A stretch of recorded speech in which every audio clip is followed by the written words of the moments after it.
요즘 탄소 배출권이라고 요즘 주가가 심상치가 않아요. 맞아요. 엄청나게 많이 올랐죠. 실제로 미국 주식시장에 상장돼 있는 탄소 배출권 대표 ETF 티커가 KRBN 그것도 제가 깜짝 놀란 게 올해만 한 100%가 넘게 올랐더라고요. 맞아요. 왜 요즘 특히 이렇게 주가가 계속 오르는 건지. 이런 것 같아요. 저희 네. 이제 코로나 이후에 기후변화 위기에 대한 위기의식? 이런 것들이 굉장히 확대가 된 것 같고, 그 안에서 친환경 관련한 주식도 투자자분들의 많은 관심을 받았지만, 탄소 배출권이라는 새로운 자산에 대해서도 관심이 많이 증가를 한 것 같아요.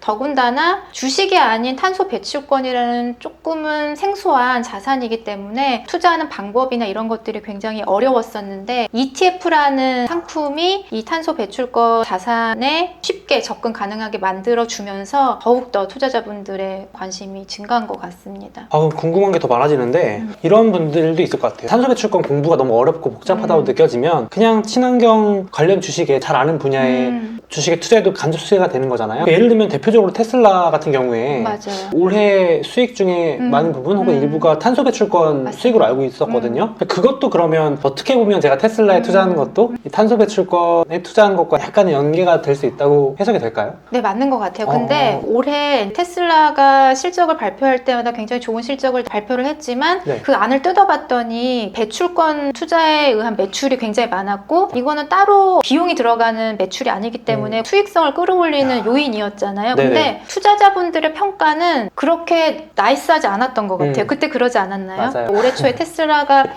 이 본업보다는 탄소 배출권 매출이라든지 혹은 또 가상화폐 투자에 대한 수익이 많이 반영이 돼서 오히려 테슬라 좋아하셨던 분들은 좀 실망하셨던 것 같아요. 맞아요. 네. 근데 또 그 다음에 스텔란티스라고 이제 다른 자동차 업체한테 탄소 배출권을 팔아왔는데 걔네한테 더 이상 팔지 않겠다라고 얘기를 하니까 또 실망을 하더라고요. 그래서 아직도 우리가 탄소 배출권이라는 어떤 요인을 주식, 개별 기업에 투자할 때는 시장에 공감되는 형성이 아직 안 돼 있나? 그런 네. 생각이 저는 좀 개인적으로 들더라고요. 네. 그렇다면은 정말 탄소 배출권이라는 요인만 볼 거면 기업 투자는, 주식 투자는 아직까지 그런 공감대가 형성되어 있지 않으니 그냥 다이렉트 직접적으로 탄소 배출권에 투자하는 게 탄소 배출권 측면에서는 낫겠다 이런 생각이 많이 들었고요. 그러면 가장 궁금한 게 이 탄소 배출권에 직접 투자를 해보려고 하는데 도대체 언제 오르고 언제 떨어지는지 어떤 네. 기준이 있는지 궁금합니다. 우리가 이제 가격을 결정짓는 거는 결국에는 공급과 수요잖아요. 네. 공급 측면에서 일단 말씀을 드리면 결국에는 이 시장에 풀리는 그 공급량은 각국의 정부가 결정하는 거예요. 올해 탄소 배출권 니네 기업들한테 배출할 수 있는 권리를 뭐 100을 줄게. 내년에는 이거보다 줄여서 95를 줄 거야. 내년엔 더 줄어들 거야. 90을 줄 거야. 그만큼 우리가 지금 공기 중에 온실가스 양을 많이 줄여야 되는 그런 상황이잖아요. 네. 그러기 위해서는 이런 탄소 배출권 거래제를 적극적으로 활용을 해야 되는데 그래서 점점 그 목표치가 타이트해지고 있습니다. 그래서 올해도 7월경에 유럽에서 1990년 대비 2030년 온실가스 배출량을 55% 줄이기로 한 입법안 패키지를 발표를 했는데 거기서 탄소 배출권 시장에 허용되는 할당량을 기존에는 한 2% 줄이기로 했었는데 매년 4.2%씩 줄이기로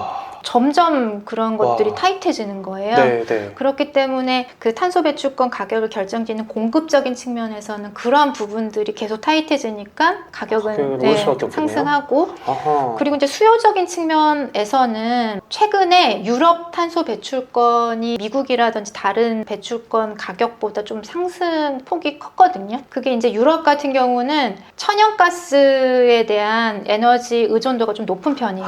근데 최근에 러시아와 갈등이 있었어요. 유럽 지역은 러시아에서 천연가스 수입을 굉장히 많은 부분을 의존을 하고 있는데 거기서 천연가스 공급이 조금 차질이 생기다 보니 오히려 천연가스 가격이 엄청나게 오르고 그거의 대체제인 석탄이라든지 어떤 화석연료의 수요가 또 높아진 거예요. 네네네. 그래서 그 수요가 높아지면 화석연료를 계속 떼면 또 내가 이걸 공기 중에 내보내야 되는 권리가 또 필요하잖아요. 그렇죠. 자연스럽게 탄소 배출권 가격도 올랐어요. 그러한 부분이 유럽 탄소 배출권 가격 상승 상승의 요인으로 특히나 유럽에서는 작용을 하고 있기 때문에 어떤 다른 대체 에너지원의 공급 수요도 탄소 배출권 가격에 영향을 미치는 그런 요인들이 좀 주요하다라고 보이고요. 사실 우리 WTI 원유도 네. 경기가 좋아지면은 가격이 상승하잖아요. 그런 부분이 탄소 배출권도 마찬가지예요. 경기가 좋아지고 여러 지역에서 이제 산업 생산이 굉장히 활발해지면 많이 에너지를 그러네요. 뗄 테니까 그런 부분도 탄소 배출권 가격 상승의 요인이 될 수 있고 반대로 이제 경기가 안 좋아지면은 그러네요. 탄소 네. 배출권 가격도 떨어질 수 있죠. 예를 들어서 뭐 세계 공장이라고 불리는 중국이 석탄이나 이런 걸 막 엄청 써야 탄소 배출권을 사들여가지고 대응을 할 텐데 경기 안 좋아져서 석탄 돌릴 일이 줄어들면은 그만큼 말씀하신 대로 탄소 배출권을 살 요인도 줄어든다. 맞습니다. 그렇게 볼 수 있겠네요. 네네. 경기와도 영향은 일부 있다. 네. 거기다가 계절적인 요인도 있는 것 같아요. 지금 우리 겨울이잖아요. 겨울엔 아무래도 난방 수요가 많기 때문에 정말 이번 겨울은 엄청 추울 것 같아. 막 라니냐 현상이 더 강화돼서 더 추울 것 같아. 그러면 더 미리 이 탄소 배출권에 대한 수요가 증가할 수 있기 때문에 그런 부분도 영향을 미치는 것 같습니다.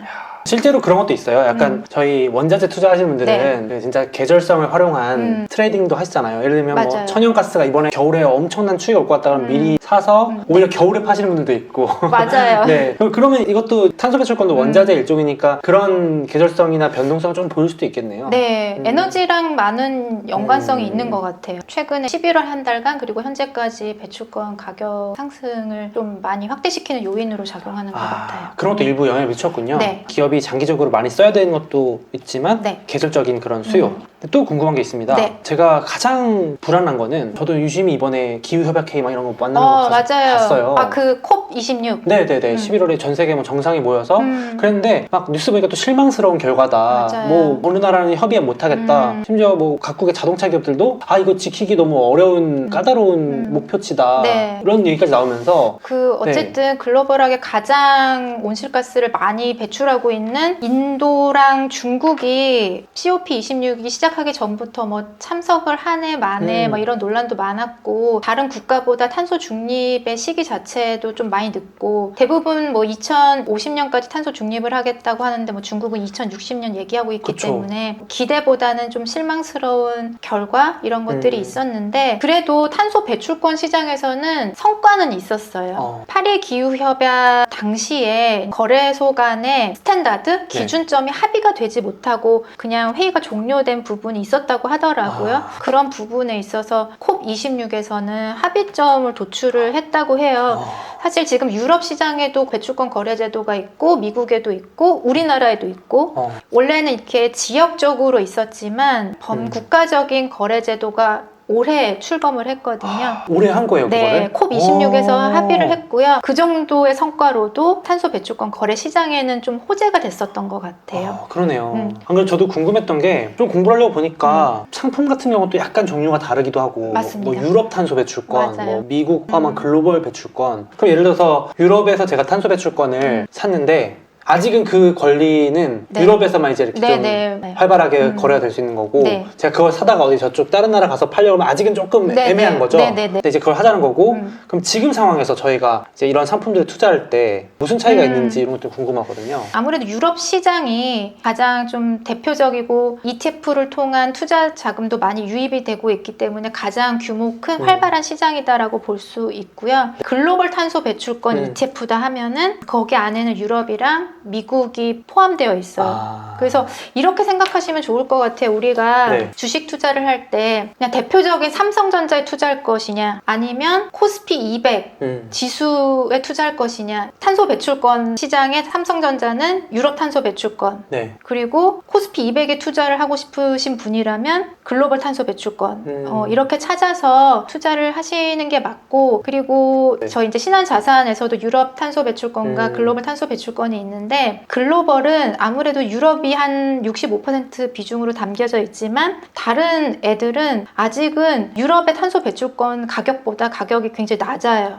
그래서 어느 순간에는 이 시장에 발전이 있다라면은 이 가격의 갭은 조금씩 이렇게 따라가지 않을까? 갭 이렇게 메울 것 같은데요? 네, 그렇죠. 그래서 정말 중장기적인 호흡으로 이 시장을 바라보시는 분은 또 글로벌 탄소 배출권이 저는 더 적합할 것 같기는 해요.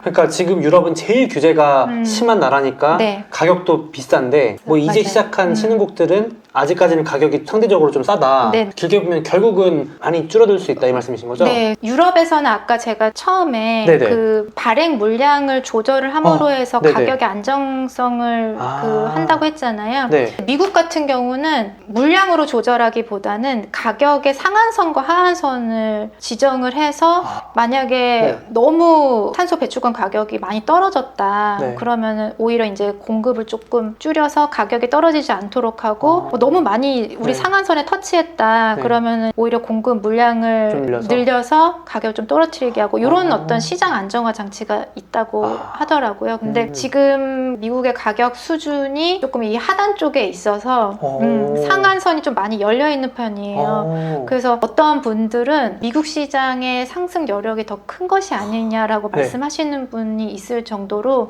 그런 부분들도 좀 참고하시면 좋을 것 같아요. 지금 미국의 그 캘리포니아 탄소 배출권이 한 $30 정도 되거든요. 차이가 많이 차이 나죠. 많이 나는데요? 2배 이상 차이 나는 것 같은데요? 그렇죠. 아까 이제 글로벌 같은 경우도 유럽과 다른 지역 간의 가격 차이와 결국에는 중장기적으로 이 가격의 갭이 메워진다라는 생각을 하시는 분들이라면 요 글로벌 탄소 배출권이 또 그럴 수 안전 있겠네요. 마진이 있는 그런 상품이지 않을까. 네, 개인적인 생각으로 네. 이 시장이라는 게 네. 아이러니하게도 가격이 좀 상승을 해줘야 사람들이 몰리고 맞아요. 시장이 형성되고 거래가 활발해지고 이러잖아요. 맞아요. 방금도 가격 하단을 뭔가 막는 장치들을 만들어 놨다 이렇게 네. 하시는데 각국의 기관들이나 제도를 만드시는 분들이 가격 폭락이나 이런 것들을 좀 막으려고 노력을 많이 하시겠네요. 아무래도. 그렇죠. 이게 사실 네. 탄소 배출권은 가격이 너무 낮으면 안 돼요. 왜냐하면 이 목적이 뭐야? 탄소 배출권 가격이 낮아서 기업들이 이렇게 낮은 비용으로 배출할 수 있네? 그러면 아무도 절감할 노력을 기울이지 않겠죠. 그러네요. 네, 그래서 네네네. 이 시장을 만든 그런 정책 당국은 어느 정도 가격이 기업들에게 빨리빨리 니네 에너지원 그쵸. 전환해 그리고 탄소 저감할 수 있는 기술을 빨리 개발해라고 압박을 하는 요인으로서 이 배출권 거래 제도를 활용을 하는 거예요. 그러네요. 이게 싸면은 네. 의미가 없어요. 이 그러네요. 탄소 배출권 그냥 거래. 사서 마치 우리 쓰레기 봉투가 맞아요. 너무 싸면은 막 쓰레기 낭비할 거 아니에요. 맞아요. 근데 어느 정도 좀 이렇게 비싸야 네. 아 그래 나 쓰레기 요거 버릴 거 우리 그냥 재활용 컵 써야겠다 이런 마음이 들잖아요. 똑같은 것 같아요. 그러네요. 비용적으로 압박을 해줘야 내가 행동을 바꿀 수 있는 인센티브가 되는 거죠. 그러네요. 그런 측면에서 탄소 배출권의 가격은 너무 떨어지면 안 됩니다. 그런 또 안전마진. 그러면 제가 막연하게 드는 그 걱정이 네. 아까 잠깐 말씀드리긴 했는데 2030년, 50년까지 규제가 만약에 다 목표치 이루면 약간 뭔가 이 시장이 사라지거나 그렇죠. 저도 근데 그 생각은 해요. 우리가 네. 지금은 화석연료에서 네. 신재생 에너지로 가는 전환의 과정 속에 있어요. 네. 근데 이제 신재생 에너지로 진짜 석탄이든 석유든 아무것도 안 쓰고 다 신재생 에너지로만 모든 에너지 발전원이 된다면 사실 탄소 배출권에 대한 니즈는 없어질 수도 있죠. 정말 그 극단적인 경우인데 네. 근데 이 신재생 에너지를 쓰는 비용 대비 이 화석연료를 쓰는 비용이 좋다. 경쟁력이 있다. 그리고 신재생 에너지로 가서 이 탄소 배출권에 대한 니즈가 없어서 가격이 많이 떨어져 있으면 기업들 입장에서는 그래 지금 신재생 에너지 좀 비싼데 화석연료 하면서 탄소 내보내는 권리도 싸? 그러면 나 이거 할래라고 생각할 수도 있을 것 같아요. 근데 어쨌든 목표 자체가 빨리 신재생 에너지원으로 전환을 해서 우리 깨끗한 환경을 만들어요가 이 거래 제도의 목표이기 때문에 그렇게 다 전환이 되고 화석연료에 대한 그런 사용이 아예 금지된다. 그러면 사실 이 거래 제도는 자기 할 일 다 하고 그럴 수도 있는 시기가 먼 아주 훗날에는 먼 날 올 수도 있겠죠. 있지 않을까 네. 그런 생각은 개인적으로 그런 이제 들어요. 아주 극단적인 경우는 있을 수 있다. 네, 네. 알아두시긴 하셔야 될 것 네, 같고요. 네. 요거만 추가로 여쭤볼게요. 되게 물어보세요. 엉뚱한 질문인데 네. 예를 들어서 2024년 미국 대선이 있습니다. 네. 그때 갑자기 다시 정권이 바뀌는 거예요.